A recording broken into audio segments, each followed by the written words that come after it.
আসসালামু আলাইকুম। ঘুম থেকে উঠে ভাবতেছিলাম কি করব। তো আমরা ফেঞ্চুগঞ্জ বাজার থেকে ভুট্টার দানা কিনে নিয়ে এনেছিলাম। তো ভাবলাম যে বাসায় ঝটপট পপকর্ন তৈরি করি। বিকালে চায়ের নাস্তার পাশাপাশি পপকর্ন হলে ভালোই হয় বা ভালো লাগে। কার কেমন লাগে জানি না, আমার তো বেশ ভালো লাগে।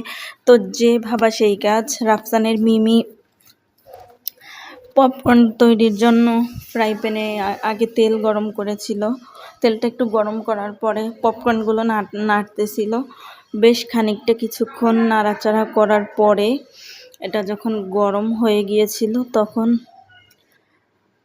একটা ঢাকনা দিয়ে ঢেকে দিয়েছিলাম।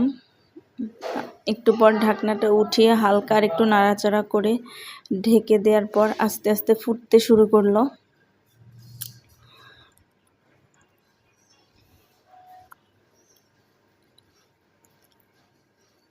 ঢাকা অবস্থায় একটু হালকা ফ্রাই প্যানটা নাড়াচাড়া করার পর হয়ে গেল পপকর্ন।